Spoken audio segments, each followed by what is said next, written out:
बसा बघा, आज आपण इयत्ता 8वीला निरोप देत आहोत. इयत्ता 8वीला निरोप देण्याच्या या निरोप समारंभ कार्यक्रमासाठी आपण सर्व उपस्थित आहोत.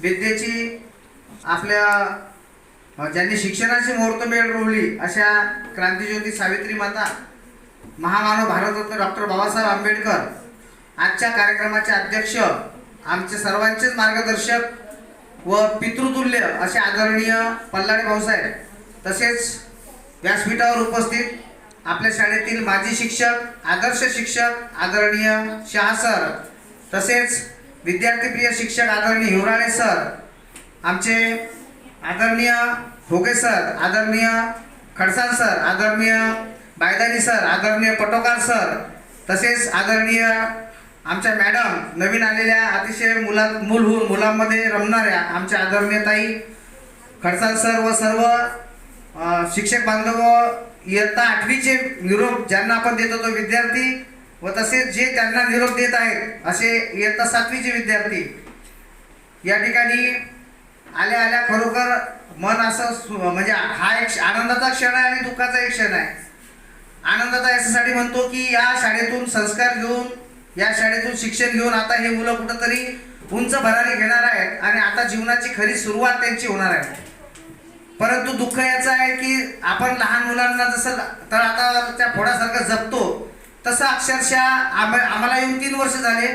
3 वर्षाशी यांच्याशी आमचा संपर्क आहे. परंतु आदरणीय भाऊसाहेब आहेत, आदरणीय शहा सरांचे विद्यार्थी आहेत, आदरणीय सर्व जुन्या शिक्षक जे या ठिकाणी उपस्थित नाही आहेत, घटे सर आहेत, आदरणीय राऊत सर आहेत, देशमुख सर आहेत, है ना, त्यानंतर आदरणीय पाटेकडे सर आहे. या सर्वांचे स्मरण यांना आज होत आहे. कदाचित आज पाटेकडे सर, प्रदीपराव सर, घटे सर या ठिकाणी उपस्थित नाही, पण या लेकरांच्या डोळ्यातून गळणारे अश्रू हे त्या सरांविषयीचं प्रेम दाखवत आहेत की आज ते सर इथं उपस्थित नाहीत, ते इथून दुसऱ्या शाळेवर गेलेले आहेत, परंतु आज ते त्यांना स्मरण करत आहे. याच्यासारखा मोठा पुरस्कार कोणता नाही आहे. आणि आज आम्ही सुद्धा भाऊ झालेलो आहे की आमचा आणि तुमचा सहवास 3 वर्षाचा आहे.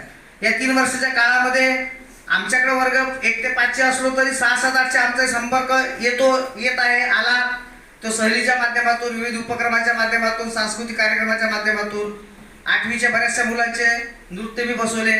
त्यामध्ये गावात जनजागृतीमध्ये आपण जे गीत सादर केलं, त्यामध्ये या 8वीच्या मुलींचा बी डान्स बसवला. त्यांच्यासोबत मी सुद्धा एखाद्या मुलासारखं नाचलो. ह्या सगळ्या गोष्टी हृदयात एकवटतात, जमा होतात. यामध्ये आदित्य असेल, पूर्वी असेल, हे सर्व पानपाटील असेल, हे लेकरं आहे. हे लेकरं आमच्या लहान मुलांसारखे आमच्यासोबत नाचले, बागडले, खेळले. आणि आज कुठंतरी हा एक भावुक क्षण आहे की आज ते लेकरं आम्हाला सोडून जात आहेत. 3 वर्षाचा अल्पकाळ का होईना आमचा आणि त्यांचा, परंतु या 3 वर्षात खूप काही मला याच्याकडून शिकायला मिळालं. विशेष करून त्या पूर्वीचे इतकं चांगलं स्पीच आहे, इतकी चांगली आदर्श विद्यार्थिनी आहे. तो आदित्य सर म्हणजे शिक्षकांची जागा ते आदित्याने भरून काढली. म्हणजे आदित्य सर आपल्याला हे करायचं, सर आपल्या झाडाला 2 दिवस झाले पाणी दिलं नाही, आज पाणी द्यावं लागेल ना, सर हे करावं लागेल, सर ते करावं लागेल. म्हणजे मुलं आम्हालाही काम करायला प्रेरित करतात, शिकवायला प्रेरित करतात. आणि कुठंतरी आमच्याही मनामध्ये तुमच्याबद्दलची एक, आम्ही तुमच्या पित्याच्या ठिकाणी असतो, तुमच्या वडिलाच्या ठिकाणी असतो. जेव्हा आपले स्वतःचे मुलं सोडून जातात तेव्हा आपल्याला दुःख होतच असतं. त्या मुलांपेक्षा आम्ही तुमच्या जास्त जवळ असतो. मला माझ्या मुलांवर जितकं प्रेम आहे त्याच्यापेक्षा जास्त प्रेम तुमच्याशी आपोआप होत आहे. कारण होते कसं की आम्ही आमच्या मुलांसोबत कमी राहतो आणि तुमच्यासोबत जास्त असतो. आमचा जास्तीत जास्त काळ तुमच्या सहवासात असतो, तुमच्याच आम्ही सराउंडिंग मध्ये राहत असतो. मग या कालावधीमध्ये कधी कधी आम्ही अचानकपणे कोणाला बोलून जातो, सहलीमध्ये म्हणा किंवा एखाद्या कार्यक्रमात म्हणा, एखाद्याच्या पाठीवर आमचे हातही चापडही पडते, तर त्याच्या मागे तुम्हाला दुखवणे हा उद्देश नसतो आमचा, परंतु अचानक आपल्या मुलांनी चांगलं राहावं म्हणून एक शिस्त त्याला लागावी म्हणून जीवनात कुठे धाक दडप असावा लागतो ना. त्यामुळे त्या धाकापोटी आम्ही सरांनी एखादी चापड तुम्हाला मारली असेल तर कदाचित ती तुमच्या चांगल्या कामासाठी असते, तुम्ही जीवनात यशस्वी व्हावं यासाठी असते. त्यामागे तुमचा आमचा द्वेष नसतो. परंतु तरी सुद्धा असं वाटतं की या मुलांनी जीवनात चांगलं मोठं व्हावं, आपलं नाव कमवावं. आणि तुम्ही जीवनात मोठे झाले, तुमचं नाव निघालं म्हणजे पर्यायाने आपोआपच, जसं तुकाराम महाराजांचा अभंग तुम्हाला माहित आहे की बा त्यांनी सांगितलं की आपण आपल्या इथं जो अशी जागा धन्य माता पिता तयाची आम्ही तुम्हाला तुमच्या माता पित्याच्या ठिकाणी समजतो. तुम्ही जर जीवनामध्ये चांगले वागले तर त्याची धन्यता निश्चितच आम्हाला निघते. कोणी जर विचारलं का रे बा तू असा झाला या ठिकाणी आहे, कोणत्या शाळेत शिकला, तुझे सर कोण होते, त्या ठिकाणी तुम्ही जर अभिमानाने सांगितलं मला खडसाळ सर होते, राऊत सर होते, शहा सर होते का बायदानी सर होते, तर आम्हाला अभिमान वाटतो हा माझा विद्यार्थी आहे. आणि तुमच्या जीवन आमचं स्वतःचं यश काही कामाचं नाही, आमचं यश काही कामाचं नाही, आम्हाला मिळाले पुरस्कार हे काहीच कामाचे नाही. ज्या दिवशी तुम्हाला पुरस्कार मिळतील ना, ज्या दिवशी तुम्ही मोठे होसाल ना, ज्या दिवशी तुमचा सन्मान होईल ना, ज्या दिवशी तुमच्या हातात शील्ड येईल, प्रमाणपत्र येईल, त्या शील्डचे हकदार तुम्ही नाही तर आमचे सर्व शिक्षक मंडळी राहत असतील.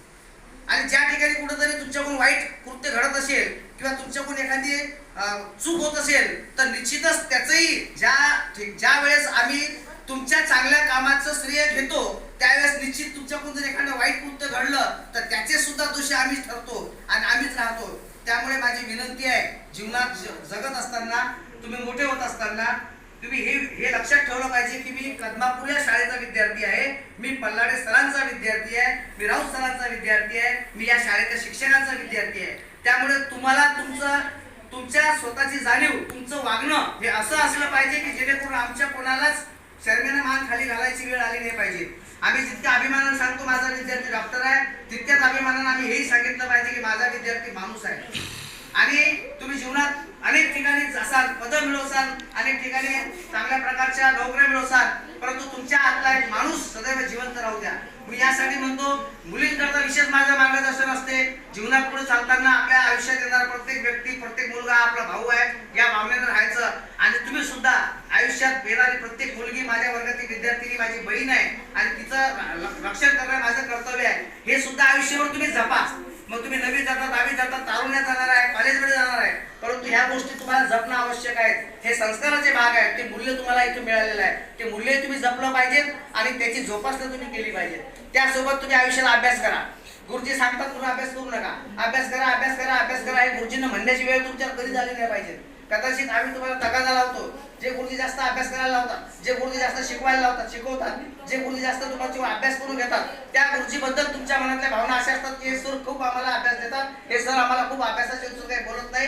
परंतु मित्रांनो, जीवनात तेच महत्वाचं आहे. बाबासाहेबांनी 24 पैकी 18 तास अभ्यास केला. तुम्हाला 2, 3, 4 तास अभ्यास करायला सांगतो, आम्ही काही वाईट सांगत नाही. कारण तुमच्या जीवनात वाचन, पुस्तकं हे तुमचे सर्वात मोठे मित्र असले पाहिजे. जीवनात तुम्ही जात असताना जे वाईट लोक आहेत, जे वाईट मित्र आहेत, त्यांची संगत कधीच करू नका. त्याने किती त्रास द्यायला काही म्हणलं तरी चालेल, त्याची सोबत धरायची नाही. जो आपल्या चांगला आहे, सज्जन आहे, याची साथ धरा.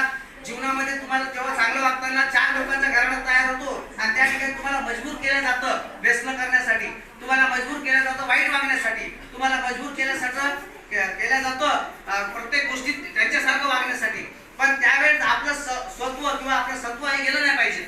कोणा किती त्रास द्यायला चालते, परंतु जीवनामध्ये आपले जे तत्व आहे त्याला विसरायचं नाही. आपल्या आईवडिलांचे संस्कार त्याला विसरायचं नाही, आपल्या वडिलांचे संस्कार त्याला विसरायचं नाही. जीवनात फक्त एवढं लक्षात ठेवायचं की मला माणूस बनायचं आहे आणि माणूस बनण्यासाठी मला कोणी रोखू शकत नाही. नाहीतर काय होतं, मग पुढे झाल्यानंतर मित्र जमा होतात, ते त्याला जबरदस्ती करतात, जबरदस्ती काही गोष्टी त्याच्याकडून व्यसन करून घेतात. मग माझा मित्र आहे बाबा, तो मला काय म्हणेल, त्याच्या भावना जपण्यामध्ये तुम्ही तुमचं माणूसपण हरवून जाता. एखादी मैत्रीण वाईट वागत असेल तर तिच्याही सोबत न राहता तिच्या सोबत राहून तिच्या वाईट मुली ह्या चांगल्या झाल्या पाहिजे असं तुम्ही वागा, तिला तसं संस्कार द्या. म्हणजे आपल्या सोबत जो राहील तो सुद्धा चांगला वागला पाहिजे. नाही वागला चालते, मी माझा एकला चलो रे. आयुष्यात आपण एकटं असलो तरी चालेल, बरोबर आहे का. मी माझ्या जीवनात माझे तत्व तेच आहे लहानपणापासून. मला वडिलांनी, आज माझे वडील नाहीये, माझ्या वडिलांनी ते सांगितलं जीवनात कुठेही जा, जगाच्या पाठीवर कुठेही जा, काहीही कर, कुठेही जा, फक्त तू एक लक्षात ठेव की तू माझा मुलगा आहे. हे वाक्य मला बाबांनी दिलं होतं. आणि कुठे गेला तरी मला हा माझा आत्मविश्वास आहे की माझा मुलगा हा जीवनात कधीच वाईट वागणार नाही. आणि बाबांच्या नजरेत मी राहण्यासाठी माझ्या जीवाला खूप त्रास झाला असेल, खूप यातना झाली असेल, मी कर्नाटक बॉर्डरला नोकरी केली असेल, अनमॅरिड बॅचलर तिथं राहिलो असेल, पण माझं चारित्र्य किंवा कुठल्या व्यसनाच्या आहारी गेलो नाही. मी दूर सगळ्या गोष्टी वाईट गोष्टीपासून दूर राहिलो.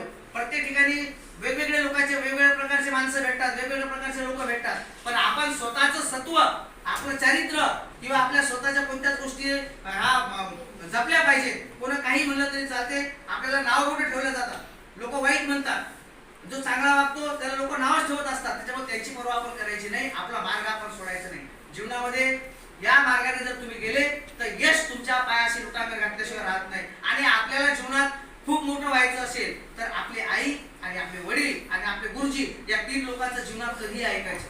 आणि खरी सगळे तुम्हाला खोटे बोलतील, तुम्हाला वाहून नेतील, परंतु तुमचा गुरुजी, तुमची आई आणि तुमचे वडील हे तीन लोक जीवनात कधीच तुम्हाला वाईट मार्गदर्शन करणार नाही. म्हणून या तीन लोकांना आयुष्यात जपा आणि तसं राहा आणि आपल्या शाळेचं नाव मोठं करा. माझी विनंती आहे तुम्हाला की जसजसे तुम्ही मोठे व्हाल तसतसे या शाळेचे मूल्य संस्कार तुमच्या गाठोडं बांधून ठेवा. जीवनात तुम्हाला ती शिदुरी कामा पडेल आणि त्याचाच उपयोग तुम्हाला जीवनात यश मिळवण्यासाठी होईल. आणि दुसरी महत्वाची गोष्ट, आपल्या आई वडिलांना जीवनात कधीच विसरू नका. मोठ्या पदावर जा परंतु आई बाबांना विसरू नका, या शाळेला विसरू नका. या शाळेचे माजी विद्यार्थी म्हणून तुम्ही सदैव आहात, राहणार आहात. मोठे झाल्यानंतर या शाळेला भेट द्या. या शाळेतील विद्यार्थ्यांना तुमची आभीती सांगा, तुमचं यश सांगा आणि निश्चित तुमची प्रेरणा ते विद्यार्थी घेतील. ही अशी प्रकारची विचारांची शृंखला चालू राहिली पाहिजे. पुन्हा एकदा तुम्हाला शुभेच्छा देतो आणि माझे दोन शब्द थांबवतो.